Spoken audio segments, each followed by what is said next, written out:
with independence, and obviously, aside from Gukurahundi, there were positive things that happened with Zimbabwe in terms of like improvements.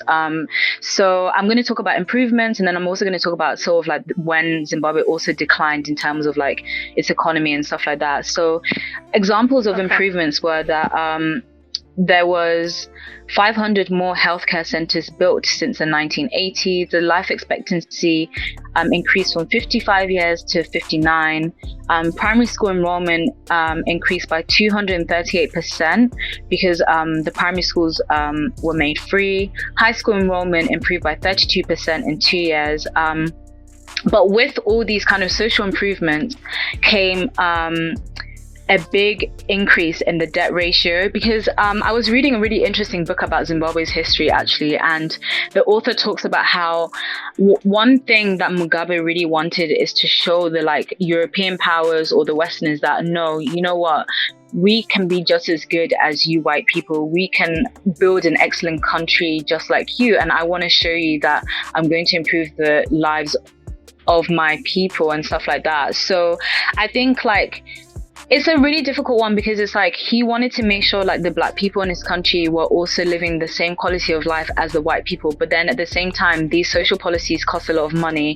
You also have to think about the fact that when the white people were living that quality of life, there was a lot less of them. So obviously in terms of wealth distribution, it was easier to provide such an elite luxury life because you have a less of a population that live that life. Whereas now he's trying to kind of like spread that wealth among all the black people, and we're just a new emerging country with not a lot of wealth anyway. So yeah, it's a difficult one. It's kind of like no matter what you do, you're kind of damned anyway, because realistically, if you don't show improvements quick enough, then obviously the people will probably turn on you and say, oh, what was the point of getting independence if we're still kind of living in the same squalor? But then at the same time, if you try to provide, then you kind of get in trouble economically.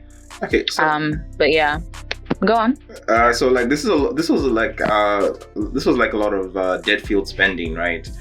I mean, modern monetary theory would be like, okay, fine, you know, to a certain extent that is fine, but the problem is when you do it over too much and get overly involved in such things, that's when the issues start to crop up and you end up with a lot of debt, and that becomes a slightly problematic. And that also, okay, before I even go into that, with regards to I was going to talk about the IMF and how like the current world system is more about like for African countries it's much harder to get good debt and things like that, while you know when you're talking about the US, you know, the US has like can spend trillions of dollars and things like that. But let's not talk about that yet. That's another topic, another podcast. So with regards to him trying to like make sure that the society was, you could provide certain services for society, because what I know of, like especially growing up, for me it was like, okay, fine, I know that Zimbabwe is like high literacy rate, it's a high most of the people from Zimbabwe are educated and things like that. So the question would be like, okay, fine, to a certain extent, in as much as there was a lot of debt-fueled spending, where exactly was this debt going? Because I'm assuming he's building human resources, he's building all these things. You spend, as long as you spend money in order to create some kind of or like you build something afterwards, your spending is not a bad thing, as long as you spend your money in order to make something that can actually make you money in the future. Where were the Zimbabweans that came out of this whole education system that were like well educated and things like that? What happened to them and their ability to like now make the situation better and things like that? I understand to a certain extent it's a matter of fact that they didn't have the ability to because the facilities weren't there or something like that. So what exactly happened in terms of like where did all the spending go in terms of making the life of the common man better, and how exactly did that end up? How exactly has that ended up in the situation we have today? So I'm going to give a non-economic student answer, because me and economics, well, okay, not a good match. But I think from my understanding, aside from obviously later on we're going to be talking about corruption, so obviously that is a big contributor to why Zimbabwe's economy is as effed as it is. But from my understanding, I think one of the biggest struggles that Zimbabweans had was like I mentioned before, farming was such a big thing, right? It's just kind of like the knowledge and like the education in terms of like productive farming, because from a lot of the reading that I read, it was like kind of like, I always take it like one note, but like it was the idea that like, the white farmers had kind of like were a little bit more knowledgeable in terms of like the productive farming. And then when land restoration happened, it was kind of like, yes, like the black people were given land and stuff like that, but I don't think there was adequate enough training in terms of how to make that productive. I think that was one of the key like that. But yeah, I don't know the exact economical answer. That is something that I'm still researching on. Like every day, like I'm always trying to understand before, because like this part for me was the hardest part to research, to really understand the economics, because a lot of it, like, it doesn't make a lot of sense to layman people, like unless you study economics, you know what I mean? Like yeah. Like I don't know. I think that's like, I think that's the thing also in South Africa with this whole land restoration thing. It's like, okay, so we take the land back and then what? Do we actually have the skills to do the work? Do we have, because people were saying, okay, people will give back the farms, but they'll take the equipment off their farms. They'll take back everything they've put into it. They'll break down the buildings if they need to. They'll leave and it's fine. But then what do we have left afterwards? So yeah, I agree with you on that one. The whole Zimbabwe situation is so complicated. I think like so during this time, actually, what was surprising to me, because back in the day when I wasn't researching this, I thought land restoration happened straight after independence, but we had independence in the 80s and then land restoration didn't actually happen until 2000. So we had like quite some time where because what happened was, I think during that time, Mugabe was really trying to find an amicable way to kind of negotiate this, and it really wasn't working. Like we weren't getting like what he wanted and the right economical distribution that he wanted. But yeah, I don't know.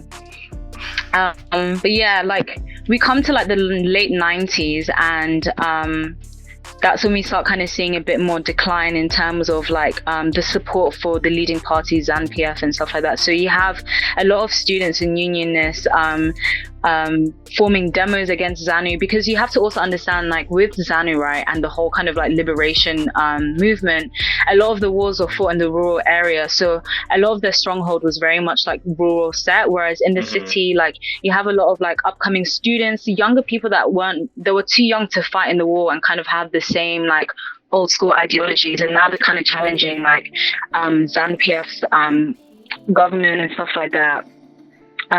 You have a lot of like in 94 we start seeing, in the late 90s you start seeing industrial unrest because of a weakened economy. We start seeing strikes because of wage issues, and kind of like inflation starts to rise and stuff like that. And in the late 90s, that's when my dad actually decided to move from Zimbabwe to Botswana, and it wasn't even as bad as it was then, but like I feel like he could see like things were kind of like going down badly, and like I remember he was saying like how lots of people were like celebrating the increase in wages, and he was just like, yeah, wages are increasing, but the price of everything is also going up, so it doesn't really like make a lot of sense. Yeah. Okay. So yeah, with that, things were kind of going down, and then in 99 you had MDC established, and MDC is kind of like the main opposing political party to ZANU-PF, and it stands for the Movement of Democratic Change. So these have been like, MDC have been the main like opposition to ZANU-PF since like the late 90s, and so in 2000, that's when land redistribution happened, and this basically included the forced removal of white farmers as well as like Indian farmers as well. And this was really heavily critiqued by the international, community, which is really funny because, you know, when we were mentioning about the whole genocide that happened to Ndebele people, it's kind of funny how like, why is it that like the international community is way more worried about kind of like the fact that, oh, you're reclaiming the land, but when other people are being killed, it kind of like shows like whose lives do they actually value? Do you know what I mean? Like, yeah. But, yeah. And because of land distribution, this kind of like started the whole sanctions that happened to Zimbabwe. So some of the effects of the sanctions were like certain donors like the World Bank and IMF cut or reduced their aid or their funding and stuff like that. The EU also sanctioned Zimbabwe in 2002 and decided to remove its observers. So, you have like the EU and all these Western powers always send observers to their elections to see that there's no intimidation and that they're fairly done and whatnot. So they decided to pull back on that. And in 2003, Zimbabwe was permanently suspended from the Commonwealth. And the US decided to put sanctions on individuals.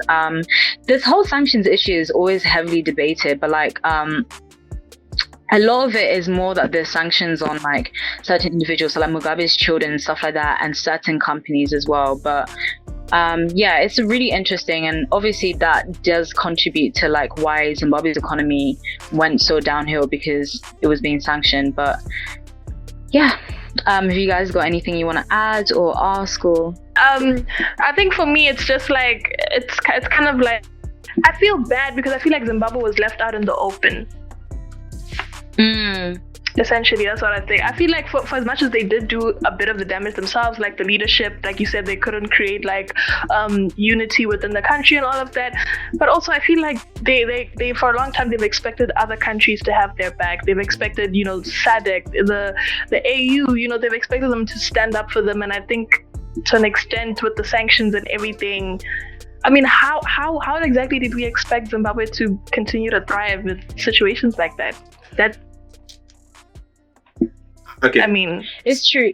It's true, because even when you think like there was moments where like during Congo's like issues and stuff like that, Zimbabwe got involved and stuff like that and offered support to a number of different countries. And I think, and the narrative that is always played out is that, oh, as soon as Mugabe got power, he just took the land and like expelled all the white people. But that's not quite true. Like there was years and years of time where like the white people and the African people sat trying to discuss these things and trying to establish a plan. And I just felt like he just got so tired. Like with as many faults as Mugabe had, one thing he never did was he told like the Western powers as it was. Like he never kind of shied away and stuff like that, which is a good and bad thing, because sometimes like, yes, what you're saying is the truth and like you're speaking the truth, but you're also insulting some of the most powerful countries that can have so many repercussions on whether your country is a success or not. But it's such a hard one, because it's like, yeah, we were left in the open. I still do think though that there was lots of things we could have done to help ourselves. Like I always like to compare to like Cuba, for example, right?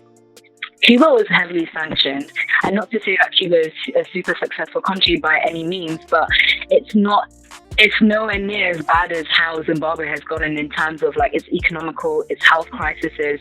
Like Cuba right now has probably has the most amount of doctors per citizen in the whole world, and its healthcare system does have issues, but it does have some good points as well. And the fact that they actually send out a lot of like their doctors to other countries because they've got some of the best healthcare practices, and they haven't like succumbed to as much economic like damage as Zimbabwe has, despite having heavy economic sanctions by the likes of the US. So clearly, if one country can undergo so many sanctions, it's not really the end all of that country. So you can't completely blame like what happened to Zimbabwe to just, oh, it was sanctioned and like the European powers like impose all these things, if you get what I'm trying to say.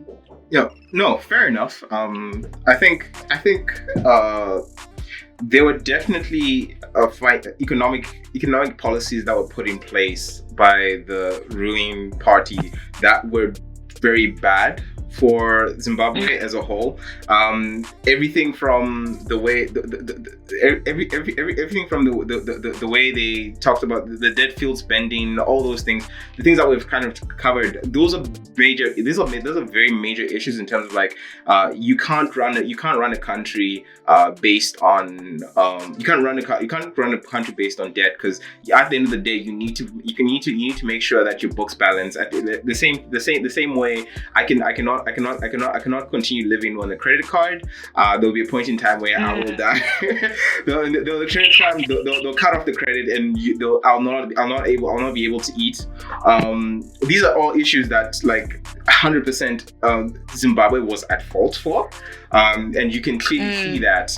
But also there's other issues with regards to like how exactly do we address a country that's in problems, or the country that has come up with bad policies is typically the sanctions and the way that we're doing it currently. Is it the best way to create change and create good policies for people who, because at the end of the day we're all people, and we're trying to make sure that everyone has.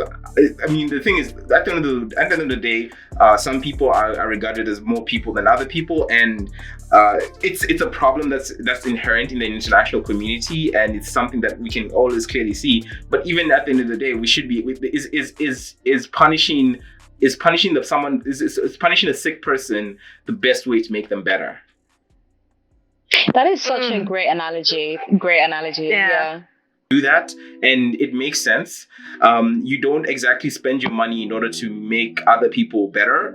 You want to spend your money to make your people better, and that's the thing that makes most sense. So every time an international community or anything happens in terms of the international community, you, at the end of the day, you still have to look at it and say like, okay, fine, what is the real motive behind this? Because clearly most of the time it's not just democracy or not just the spreading of people. It's not that we want peace and love and everything like that. It's most of the time it's someone is actually getting some kind of benefit out of that. So fair enough, I understand. I don't know why Zimbabwe didn't have that situation. It's very difficult for me to say. I don't know what's happening. I don't know how to. Yeah, I don't know. I think there's also an undertone of that whole Pan-Africanism thing, and it's a really nice concept. It's a really great bedtime story, but it's so hard to even conceptualize. Like probably the reason why you would have expected we would have Zimbabwe's back or Libya's back or whoever's, because of that whole idea of we should be behind each other, but also we also bow down to the international community. So it's like, oh, should I take care of myself, like you said, take care of myself and my people, or should I have your back? So it's like, yeah. Yeah, I think we're still suffering from mental colonialism, because realistically, like, the African continent really doesn't actually need like anyone else realistically, because we're so resource rich anyway. But I just think that it's so difficult to come together in this kind of like Pan-African umbrella, because in some ways, I don't know if this is bad for me to say, we sometimes still kind of bow to our masters, being like the Western powers and whatnot. And it's like, oh, it's a hard one, because I like to label myself as a Pan-Africanist, but like it's a hard one to kind of like walk the line on, because what then do we define as Pan-Africanism? Do we get involved in each other's wars? Are we only Pan-African when it comes to the economics and stuff like that? Or are we sharing the same culture? Like, are we one people? Like, it's really difficult, because then it also speaks wider to not just the African continent. Are we talking about the African diaspora, like the Caribbean people, Black people in America? Like, it's very complicated. So I mean, at the end of the day, the modern society is something that has been established by foreign powers, and it's their game, and we keep playing their game in the way that they play their game, right? So like the modern monetary system, everything with regards to the IMF, everything, the World Bank, all these things have been set up by outsiders who have no understanding of how our continent works or how we work within our continent. So in as much as we have tried to like play the game according to them, I think there's some point whereby Africans need to be like, okay, fine, you know what?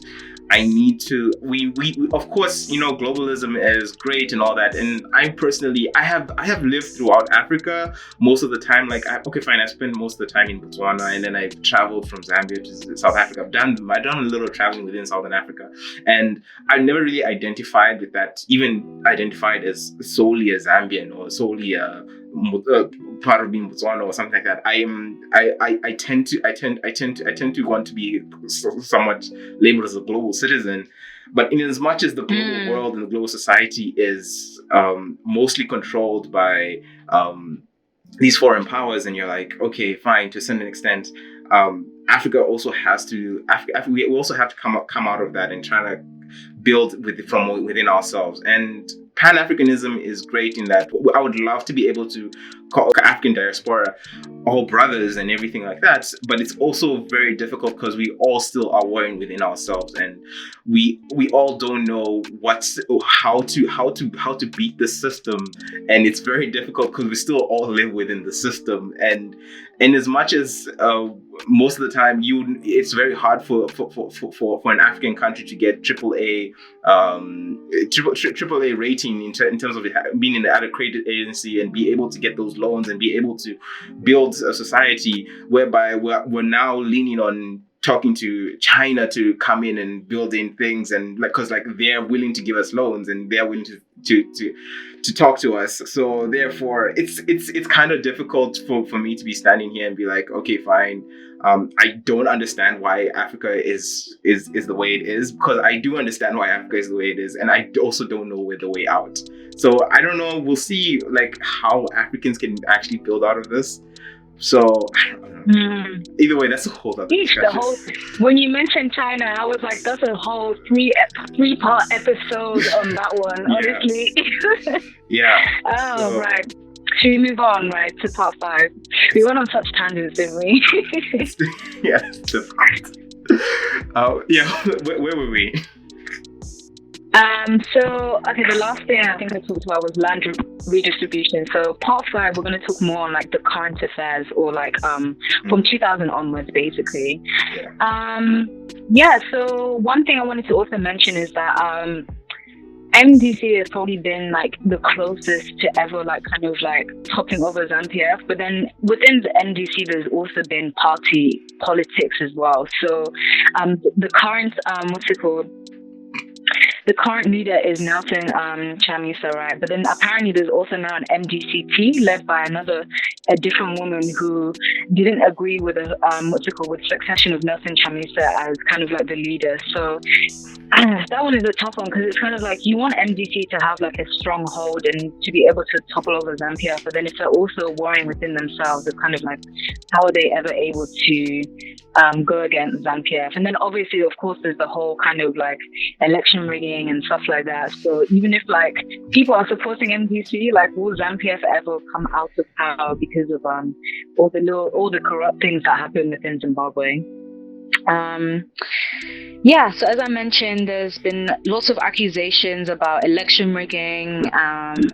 One of the bigger ones to note is after Mugabe was toppled and our new president came into power, we had a recent election, and apparently ZANU-PF won, just about won.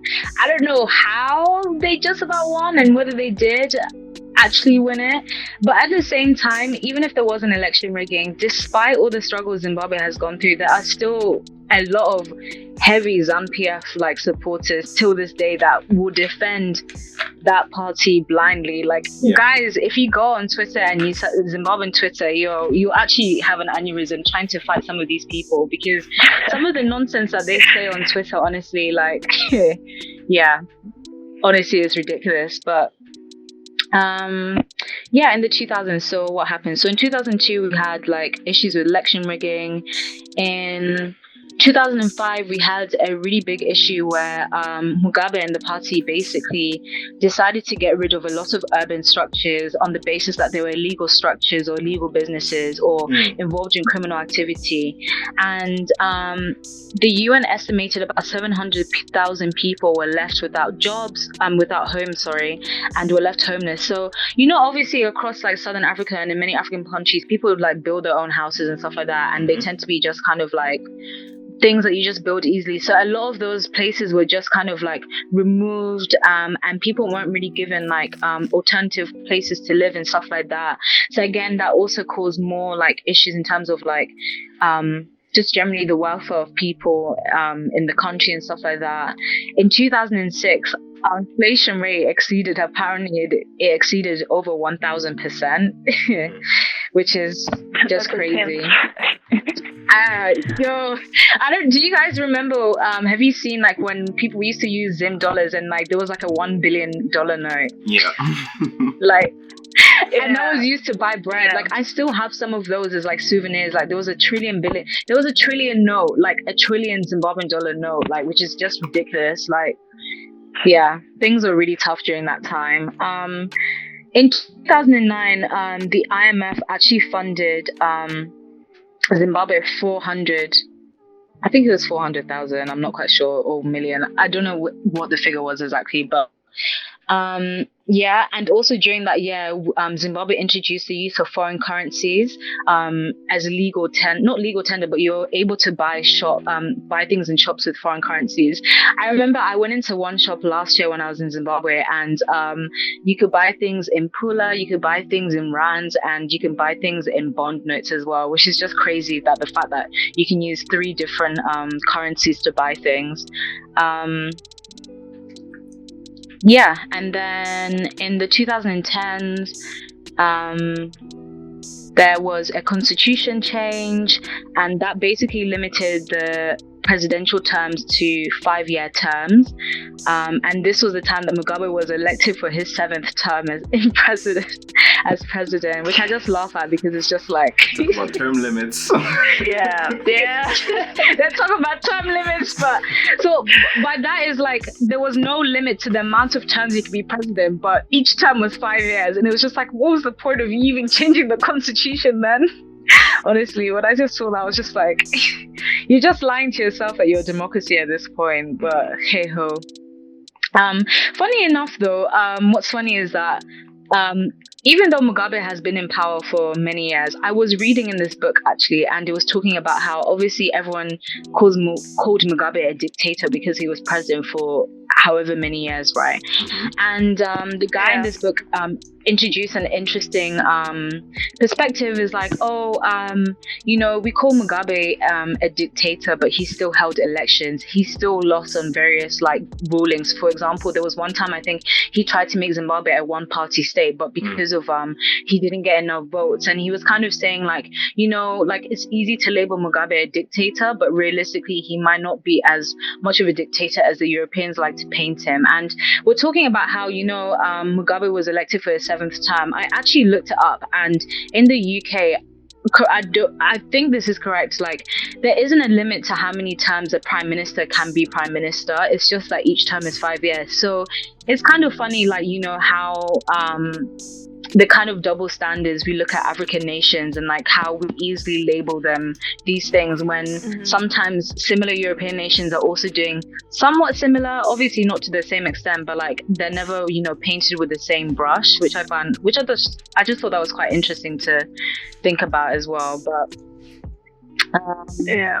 and then in 2016 that was the introduction of bond notes, and basically bond notes are just an arbitrary like currency, to be honest. Like, you can only use them in Zimbabwe, and honestly, like, being paid in bond notes is actually the worst thing ever. But hey, and when they introduced that, it was kind of like their way of trying to control the economy and trying to cool inflation, but it hasn't really worked out that way. Like, the way that bond notes works is like they're so volatile. Like, one day it could be 3 bond notes to $1. The next day it could be 6 bond notes to $1. Like, the rates go up and down so much each day. So like I said, when I went to Zimbabwe last year, like, I didn't change my US dollars like all in one go, because I know, for example, the next day I might be able to get more money, or the next day I'll get less money. So you don't want to be changing your money too often or all in one go, because of the rates are just changing consistently. And to be honest, the way that the rates change is really arbitrary, because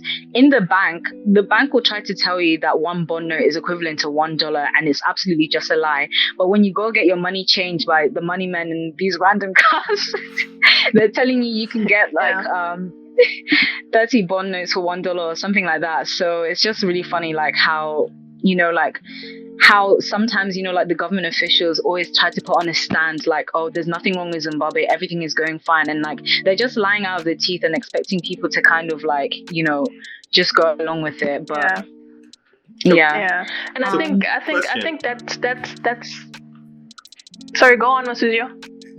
No, I was just gonna ask with regards to the bond notes. They say that they were backed by the US dollar, right? So would you be able to exchange a bond note for a US dollar in a bank? No, I don't think so. I don't know about that one. To be honest, even let's say legally you're allowed to do that, I know for a fact you can't do that. Uh-huh. You definitely can't do that because they just want it. Because no one is going to want to, accept a bond note for a US dollar, because at the end of the day, US dollar, you can use that like, when I say use that in a different country, I mean, you can go to a different country and exchange that. Like, you can't do anything with bond notes apart from use them in Zimbabwe. For example, like, if I have my US dollars and I come back to the UK, I know for a fact I can go to the exchange and I can exchange it for pounds. So it will be like, it's actually valuable money, whereas bond notes are just useless, to be honest. Like, okay, yeah, it's tight. Yeah, okay. And you can even use US dollars to pay in Zimbabwe, but you don't want to do that because, for example, like, you have things like eggs are like $20, right? Yeah. But like, if you use your US dollars, you're literally paying $20 for those eggs. So you're basically being robbed. But then obviously when you have your bond notes and like if you exchange your US dollars for your bond notes, you're gonna get more bond notes out of it, if that makes sense. Yeah. Oh yeah, makes sense. Yeah. Yeah. So yeah, the whole bond note thing is just crazy. Like, you know, when I said like the money man, right? So basically what people do is obviously you go to like certain guys, right, and you take your foreign exchange, whatever money is, whether it's rands or stuff like that, and these money basically exchange it for bonds. And technically it's illegal to do that, and like there's been occasions where like if you go to someone that you don't know, who you don't trust, like they could be undercover cops and stuff like that, and like they could try to be arresting you. Like the whole situation in Zimbabwe, like, boy, that was such an eye-opener for me last year when I went. I was just like, this place is just very, very crazy right now. Wait, let me yeah, so moving on. Go on. How often do you like actually go back to Zim?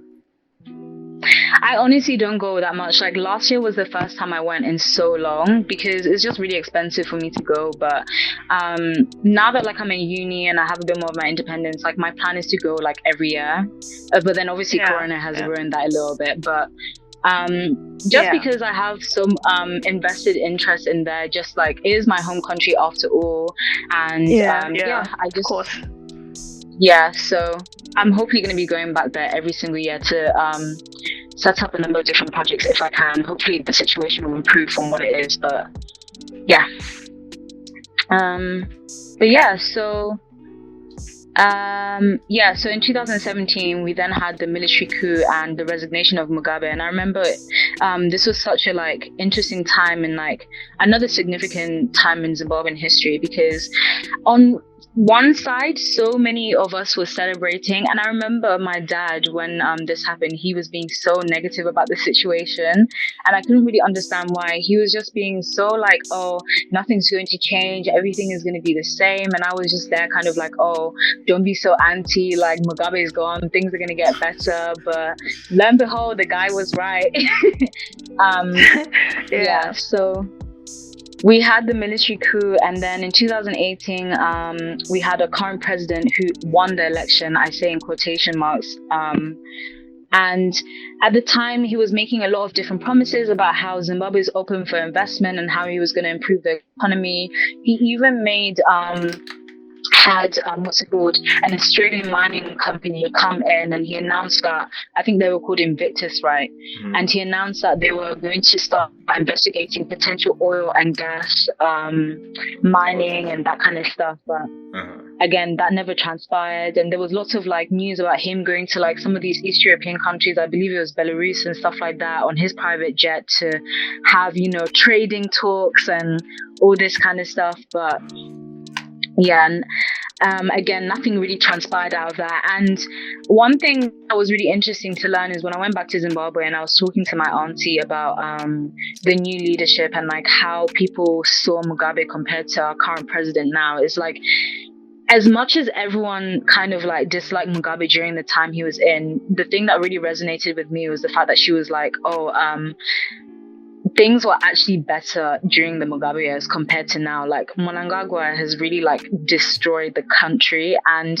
it's quite telling, because if you compare the two, like Mugabe was an educated man, like he had multiple degrees and he was very eloquent, and then the likes of Mnangagwa, right? He was just one of those people, like he was the hitman of Mugabe, like, so you can't really be expecting some kind of like military general to really be leading the country in a smart and conscious way. But yeah, crazy times. In 2019, we then had we had some more strikes because fuel prices rapidly increased, and we also had Cyclone Idai as well. So that also caused a lot of problems and stuff like that. And then this brings me on to 2020 and the whole Zimbabwean Lives Matter issues that I'm sure everyone is very much aware of. Yeah, so do you guys want to add anything before like I go into about kind of like what I've said before? Okay, so okay, first of all, I agreed with your dad at the time. The problem is, like, I mean, especially when you're dealing with a system whereby the person who takes over was somewhat under the whole old system. You don't really expect the system to change, because he's going to employ the same things that were being established in the prior system. He's just going to now move those forward, and nothing is going to change. Because especially another thing that people always say is that, you know, when you topple the king, you need to like split the treasure amongst more people. So hence, in order for you to topple the king, you need to promise the people more treasure, right? The people, in this case, the people who have more treasure is the people who are in power, the guys who are, I think. So for them to have actually gone through the whole political military coup, they were promised, okay, fine, no, you know what, I'm gonna give you this, I'm gonna give you that, I'm gonna give you that. So which means this guy now has to find all these things from nowhere, from the same amount of treasure that Mugabe was giving them, but now he has to split it into smaller pieces. So he needs more amount of treasure from in order for him to give to these guys, because they brought about his coup, and he has now been established. So I mean, it's something that, I mean, people could have seen going forward, especially due to the fact he was from the same part, he was cut from the same cloth. Unfortunately, it's even the worst part of the cloth, but so that would be the situation. So yeah, I think especially with him coming in and the fuel strikes and everything, like for ordinary day Zimbabweans, because like I've in my lifetime, like I've had a lot of Zimbabwean friends, you know. I lived in Botswana, so like people, it was a regular thing that I would meet a few Zimbabweans here and there. Even in Zambia, I met Zimbabweans. Even in Lusaka, I knew a lot of people there who are from Zimbabwe. But like for ordinary Zimbabweans on the day to day, like how do you think like their experiences and how they have lived through all this? And because most of the time when we talk about these sanctions, we talk about these military coups. These are things that are like above them, but and they don't really have any action or anything that they can do about it. But for them, what's their feeling towards all these things that are happening on the ground? Because at the end of the day, you know what, like it's so hard for me to speak, because sometimes I'm very like careful how I speak on it, since I'm not there, right? The thing that like everything that happens in Zimbabwe, like honestly, you just have to laugh at it sometimes. And I know that sounds so cynical, because some of the things that happen that are just so nonsensical, like you don't have any other reaction as to laugh at it. Like Zimbabwean WhatsApp popping, because everyone has to make jokes about their situation, because if you don't make jokes about it, you're just going to die out of misery. Because tell me, right, how like recently our VP, this guy who was twitching and doing all this crazy stuff on like live TV because of some weird illness he had, who went abroad to get his medical care, has now been also appointed as the new health minister, as well as still being VP. Like it doesn't make any sense. Like it's just like, what? And then there was like another video, right, that I watched, right? So I have a group chat between a few of my cousins and me. So like I get a lot of like what information on what's going on in the ground, right? And there was this one video, right, where they were saying, oh, there's information that the opposition, as in the people that were striking, right, during the first few strikes during 2020, had canisters of viral material of corona that they wanted to throw at the police and soldiers. Wow. What? How can you go live on TV and actually say that? Like, how can you? Yeah. That's intense. I don't know. I think intense.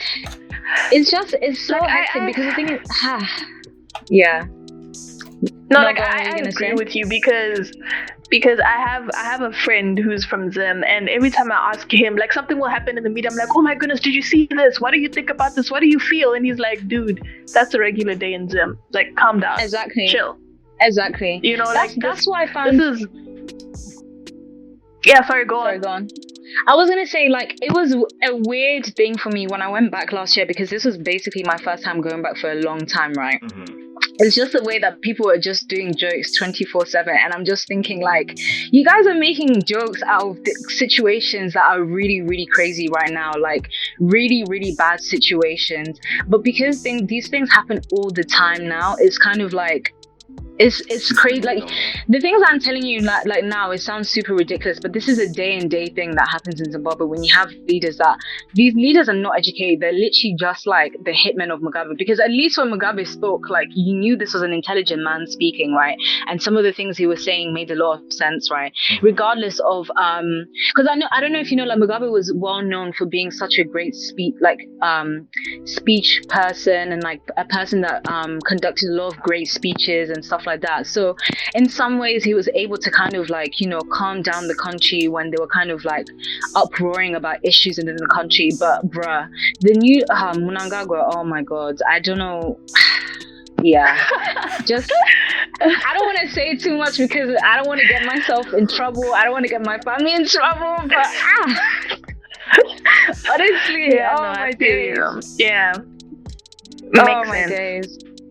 Yeah, it's just it's just, yeah, because to get back on topic, like when I was saying the Zimbabwean Lives Matter hashtag, right? What really encouraged the strikes and kind of like the uproar with the people was the fact that during the whole COVID-19 issue, I don't know if you know, like I think it was Jack Ma is his name, the Chinese billionaire. He gave a lot of funding to a lot of different countries to help with COVID-19. So part of that funding, what happened to that funding is that part of that money, it didn't see a single citizen. What happened is that the ruling party, ZANU-PF, set up a hospital in Borodale just for ZANU-PF members. Can you imagine? Like, and loyalists, obviously. What? So, and that money just disappeared. There's so many instances, so many examples I could give you of just how money just kept on disappearing, how certain government officials or ZANU-PF loyalists were getting tenders to do certain things, and then all of a sudden the money disappeared. Or, for example, like our electrical supplier. Right now, we usually get a lot of our electricity from like the Kariba Dam, right? But because of just issues with the dam and stuff like that, there's not as much water in it. It's like drying out. Yeah. So alternatively, we sometimes buy electricity from South Africa and I think Mozambique, right? And because we hadn't paid off our debt to those countries, we couldn't get it. But instead of the company to use some of the money to pay off the debt, they decided to buy lots of new company cars. Like, yeah, the level of corruption in Zimbabwe is almost like ingrained in a culture. Like, I don't know if you guys watched one of the videos I sent you guys. There was a video where this guy, he's a comedian, right? And he made some really interesting points about how corruption has seeped into more than just the government. It seeped into like the everyday life of a Zimbabwean. Yeah. Like, yeah. And that's something like moving forward, if we're ever going to have to move forward, like we have to kind of like change that mindset, because it's not, I can't even blame like people thinking that way, because everything is so messed up and everyone is just trying to find some kind of way to survive. Actually, like, everyone has been programmed to be in that kind of way, and it's really crazy like how even in these private companies there's so much corruption and stuff like that. It's almost turned into like a cultural phenomenon. But like, it's just crazy, like I've started to even like think, are you even African if there isn't a hint of corruption or nepotism or something, a hint of that in you, even in with your everyday life? I've actually started to question that. It's simple but things anyway, like, going for on. example.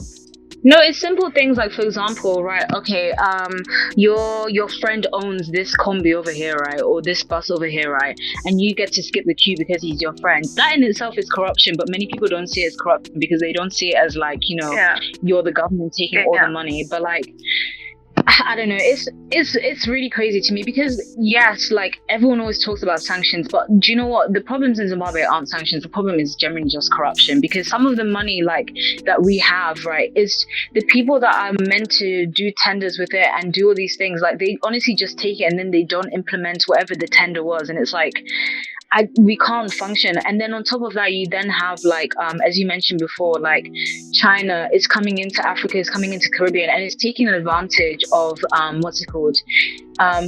of these African leaders. Because realistically, this is why, like, I hate to say it, right? When your government acts the way it does, how do you expect anyone else on the world scene to ever respect you as a people? And I sincerely believe the reason why a lot of the Africans got treated the way that they got treated in China during the whole COVID situation is the Chinese see the way that like our governments are so corrupt and how they treat our people, and they generally believe that like Black people or African people are beneath them because clearly we can't get our act together and form proper countries. So it's like, I don't see how we can expect like the Chinese people to ever respect us as partners and not, impose kind of like neo-colonialism on us when our own governments don't even respect us as people as it is. But hey. Yeah. But so that kind of brings it to what's happening now in terms of like Zimbabwean Lives Matter, like was a hashtag kind of like to reflect on the whole Black Lives Matter situation as well. But yeah, have you guys got anything you want to add, or? I don't know. In the past, for me, it's always been this thing where there's like something upsetting will happen, and then somehow there's always a social media blackout within these countries, and then the leaders always try to portray like, oh no, everything's good, everything is great over here, but for some odd reason this time, this Zimbabwean Lives Matter thing, like it caught on quite a bit. Like I think it was trending within Southern Africa, and then I think people were then like, oh, for so many weeks we talked about Black Lives Matter, why are we not focusing on Zimbabwean Lives Matter and stuff like that. I think it goes back to that whole thing where you were saying, where it's like, okay, the West and Africa, our issues are never really on the same level. We're still. So for me, I was impressed that the conversation started, but now as we're recording this whole episode, it's died down now. It's very true. Upsetting. Like yeah. You know what? I think like I was just thinking that because it's like it's kind of the trend, to be fair, like irregardless of whether you're African nation or not. Like I don't know if it's just the age that we're living in. Every time something happens, like a new trend and stuff like that, it gets really big and then it dies down. Like even Black Lives Matter, to be honest, no one is talking about it as much as they were maybe a month or so ago, and there's been so many things that have happened this year, and like it seems like it reaches a peak in social media, then everyone kind of forgets and moves on to the next thing. And yeah, it's really sad because the thing is, like, everyone is moving on, but the things that are happening in Zimbabwe are still going on. Like they haven't ended at all. And So question. I agree. It's a trend. It's a trending thing. Go on, Mr. Gio. So do you guys believe that is it just a feature of our generation that our activism is, flash in the pan, and therefore we can't hold our attention for long enough? Because I mean, the other time me and Len were talking about this and talking about the whole idea about how all of a sudden Corona gave us a lot of time to focus on a bunch of different things and be like, oh yeah, realize how much these things are actually affecting us. Because at the end of the day, these things have continually been happening, and you kind of long for the activism of the 60s and the activism of of our forefathers, whereby we talk about guys like Nelson Mandela, guys like Kenneth Kaunda, guys like they literally fought struggles and fought wars in order to free countries and fought in order for them to see a better future. And yet when we see there's a problem in our society, yes, it becomes big for a little while. We do our hashtag Twitter thing, and but are there any people on the ground actually going ahead? I mean, I saw in Zimbabwe that people were actually protesting, and those, I mean, hats off to them. But where is that continued vigor and thrive? That continued continued activism in order for like people to step up and say, okay, there's something here that's wrong, and it still hasn't changed. Where are all the people, that those 1,000 followers that I had on Twitter? Where are they in terms of making this protest happen? I know in Zimbabwe it was horrible because like the police came out, and it was tragic and all that. But even still, like, where are those people in Botswana whereby they're not being oppressed like that? Why aren't we seeing people going out and protesting? Because people in South Africa, where are those people? Because I mean, if we're all together, standing together as Southern Africa, why aren't we out here trying to demonstrate against things that are affecting us as Southern Africans? Yeah, that's a really good point. I think, you know what, I'll touch on one thing, and then I'll touch on like what you said about the whole like Southern African banding together. But like the first thing about like the flash in the pan thing, I think social media can, like, everyone always talks about social media can be both a really good weapon but can also be a detriment. Social media is a great weapon in terms of like the way that information can be easily assimilated, and the fact that, for example, especially like the whole police brutality stuff we saw in the US and various other Western countries, one good thing about social media is that these things were happening before, but now with social media, people are being made aware about it and they can't escape it. But at the same time, I have a feeling the reason why we move on so quickly from things is just like we're so overwhelmed from all this information and from all this trauma. Like, it simply is somewhat like, I believe it's like we're simply just exhausted, because while social media is great that we can find out all this information, sometimes I wonder, because the fact that this information is so readily available and is constant, that we end up just becoming super numb to it, because it ends up becoming a norm, or the fact that we're always constantly like exposed to it. It's like, oh, this is really exhausting. I just want to switch off. I don't want to talk about this, because it is really traumatic as Black people to always have to be facing this all the time, and to see like all this violence on us, whether you're on the African continent or whether you're in the diaspora. So that's why I think we lose traction on so many things, because the thing is, like, with like, for example, Black Lives Matter protests, like the protests are still happening in the US. Like, they actually never ended. It's just the fact that the social media coverage or the news coverage ended, if you get what I mean. Like, I was still surprised to see people are still protesting in the streets.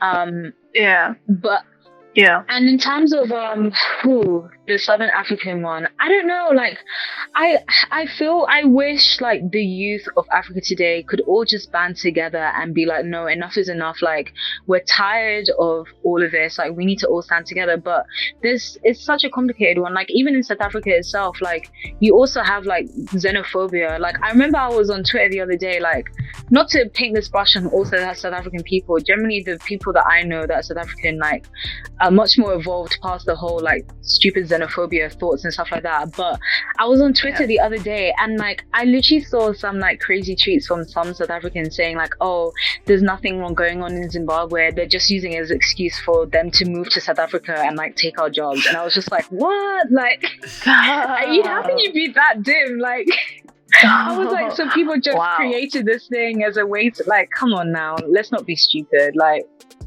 I don't know. I just think, like, I don't know if as humans we're naturally selfish people and we only, like, you know, I don't know like, why we don't band together and like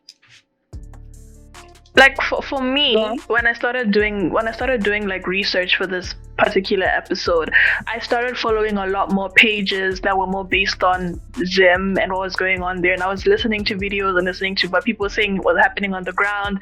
And then I was seeing like people in the UK, they marched to the embassies and they tried to kind of protest there and whatnot. I think it's happened also in South Africa. I think Pretoria, they marched up to the embassies. And then I'm like, okay, that makes sense. So there is things that we can do with where we are, you know? So, but then it's like every other, for example, if we just focus on SADC, the other countries are quiet, or at least I'm not seeing that content. And also because I'm so used to like getting my information through social media, I don't even necessarily watch the news anymore. I get everything I need from social media. But that's a very interesting opinion that you said, in saying that we do get numb to it. Like at a certain point, it gets too much and you're just like, okay, it's an everyday thing. I've seen this. People die every day. Okay.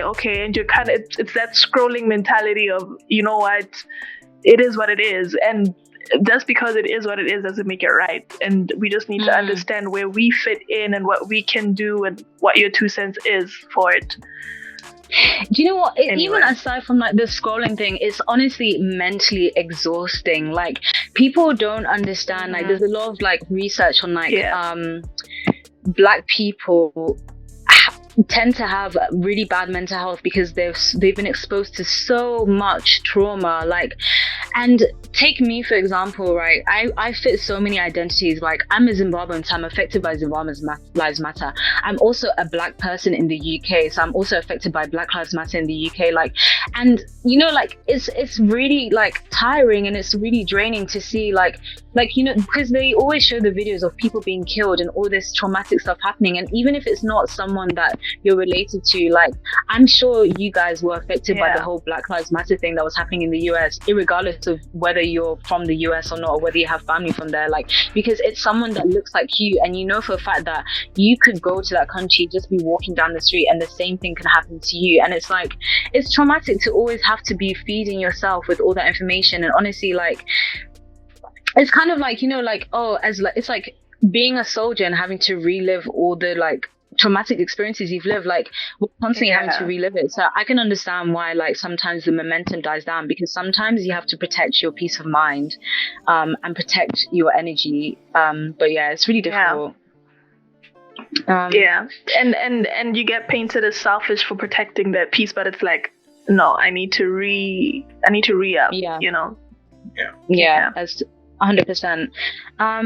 So yeah, like one of the questions that I saw circulating quite a lot on social media recently is, do people think like Zimbabwe was better off like in colonial times?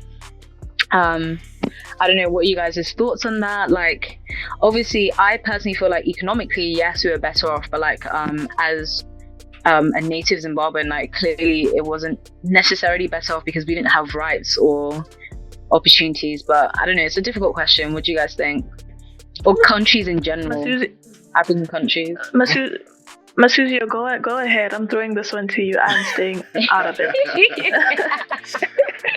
Well, okay. No, like okay, fine. 100%. Were we better off in colonial times? No, that is not the case. In as much as we say that things were going better, right? The country was producing stuff, and things were more organized, and the country was producing more food and everything like that. Everything was actually working within the country. And were we better off because the economic state was better then? No, in the sense that, because like, first of all, as you said, I mean, in terms of being a human and you not being able to have the same things, and you couldn't there was no such thing as generational wealth for Black people. There was no such thing as you being able to participate in the same freedoms that any other person within the country could. That those were all things. And in as much as I am now sitting, like literally sitting in a university, and I'm studying statistics and everything like that.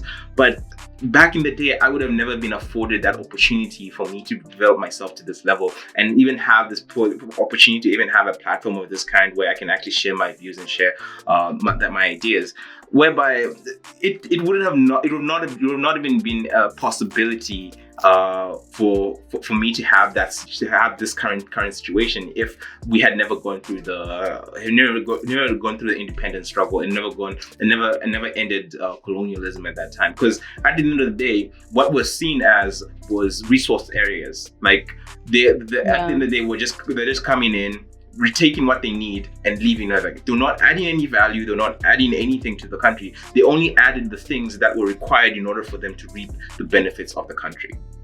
So preach. So definitely in as much as you may say, like, okay, economically there's a certain level of production, there's a certain level of things that were available in the country at the time, it still doesn't mean that it made life better for the average citizen or the average person who lived in that area. It only made lives better for the people who lived far away on an island, so far away from you. So yeah. So that's the thing. So I can't really sense. say that would make it better for us. So yeah, but in as much as we can continue talking about colonialism and how it has affected us, it's also up to us in terms of like having better leadership and having better people in power who can identify and see, like, okay, in as much as this guy, the president of Rwanda, he has his flaws, and I recognize that he has done some very problematic things in his past. The way he's trying to build his nation at the moment, whereby he's trying to focus on education, focus on building up people and building up the society, is a really admirable thing. But also, then again, you can also forget that he has also committed atrocities towards people. I mean, I understand where that hatred comes from, that tribalism comes from, but also we need more leaders with vision who are able to understand what needs to be happening in order for us to build prosperous and good countries within the African nation. If that's through that's through the idea of having a possible African Union, that's very similar to the European Union, that would be amazing. But until we get to the point whereby we have visionary leaders and leaders who are who can clearly see the vision for our country and clearly see what exactly they need to do, and know that they need to involve everyone in the development of the country. Because at the end of the day, we need to develop our countries, and it's not upon our leaders alone. It's upon a leader who's able to identify that and also able to use the people who are around him in order to create a developed country. So until we get to that point whereby we are developing, we have good leadership for long enough time and have good. Because I mean, definitely, I feel like some of our leaders previously were good leaders, and like if you talk about Nelson Mandela, you talk about all these guys, they were good leaders. It's just that after their legacy had happened, we still ended up backsliding into the situation. Because like, in as much as South Africa started with the whole Rainbow Nation thing and everything was good, we kind of now are coming back to the situation whereby they still are trying to face some of the problems that maybe they were brushed underneath the carpet back in the day, that now coming up, and they still need to deal with those issues. So we need someone who can clearly see, like, okay, fine, we do have problems that we need to face, and look at possible ways of facing those problems and not just hide things underneath the carpet. Because I think that's another thing that was hidden, especially in terms of, like, for South Africa, a lot of things just were brushed under the carpet after independence, and people tried moving on, but now people are like, okay, but still, I still have this problem. So because land redistribution is still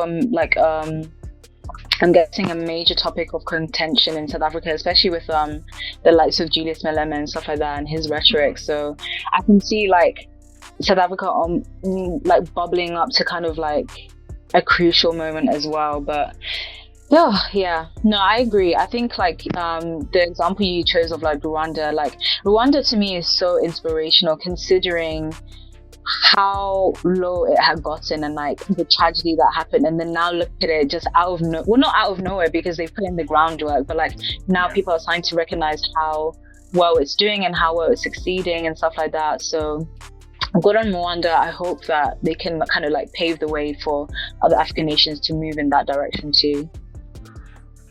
Yeah. So I think we need to wrap this up, and I just want like last words, Tanya, like on this whole situation on Zimbabwe and where we are now. Like, what's the consensus? Like, what is the bottom of it? Is there even a bottom, or is this just more years and years of transitioning and going through the motions and, you know? Yeah, well, my cousin has an interesting saying about Zimbabwe is the kind of country that makes you believe you've hit rock bottom, but like you find out that there's actually a deeper rock bottom. So I don't know. I think it's a hard one because it's like I want to be super hopeful. Like that is my country at the end of the day. Like I just hope and pray that the youth can take over and really implement some good things, because to be honest, the thing is like the tools are there, they just need to be picked up by the right people. And I hope that the older generation just let us do this and swallow their pride, because I know that we can be a very kind of like that prideful nation where, you know, like the elders are always correct and no one wants to listen to anything. And I just hope that hopefully the corrupt militant people can die out soon and just let sensible people take over, please. I'm just hoping. And also I just, you know what, the main thing I want is I hope that we can form better Pan-African relationships. I genuinely feel like for Zimbabwe to progress, it needs the help of other nations and other youth people from different countries, and generally for Africa to progress, I hope that we can establish better Pan-African consensus and collaboration. Those are my final words. Yeah, agreed. Masuzio, I know you've always got a whole lot more to say, but please sum it up. Well, I mean, basically, like, I just hope that as youth, as they say, as the future, right?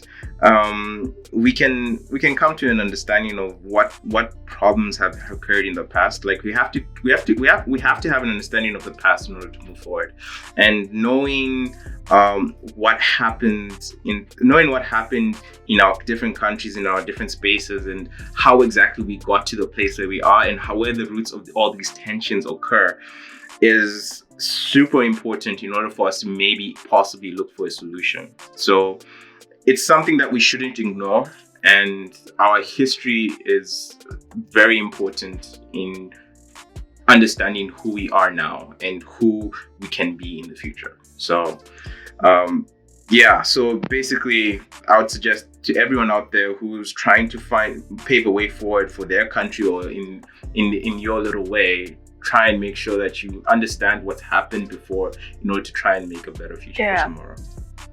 Yeah. I like that. Great.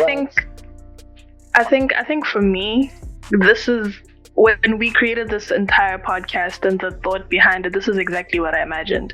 I was expecting to have conversations that would kind of make me shut up and listen, you know, and this is really great for me because I've learned so much about Zimbabwe. Zimbabwe is literally our neighbor, and half the stuff we've talked about today I didn't know until now. And I'm really glad we've had this episode. And I definitely just want to give a shout out to Tanya and your page, Never Taught in School, on Instagram. Guys, follow it. The content is crazy. She covers everything from the tip of Southern Africa all the way top north. She's crossing over oceans, and the content is really great, and it's really engaging, and it really makes you think. It also makes you make a connection between Africa, the continent, and within the diaspora. It's really, really great. And I'm so thankful to Tanya for hanging out with us and passing along the knowledge. And I really think you repped Zim quite well. I think you should be proud of yourself, Tanya. I hope so. You know, I was so nervous to speak about this because obviously, like, I'm a diasporan Zim, so I honestly did not want to get this wrong. But I hope I made my fellow Zimbabweans proud, and yeah, definitely watch out for more content, because there's so much that we didn't even get to cover of Zimbabwe's history. And I just implore, one thing I would say, implore all of you who listen to know your history. I think it's so important. Just find out more about yourself and your history. There's so much out there that we don't know. Yeah. So this episode is titled, Histories, Triumphs, and Traumas. So, it's titled Histories, Triumphs, and Traumas, and this is exactly what we plan to do. We plan to throw spotlights on different regions of Southern Africa and bring the knowledge to the forefront. This is exactly what this platform was created for. I'm so thankful and I'm so grateful to Tanya. Guys, this is Bantu-born, Western raised. You can hit us up on Gmail. It's bantuborn@gmail.com. You can find us on Instagram. You can follow us on Twitter. Follow us, like us. We're creating a Facebook page. We're trying to reach the masses and get more people, intrigued and talking about this and getting more interested in their own cultures and histories and backgrounds and such. So from us at Bantu-born Western Raised, this is us signing out.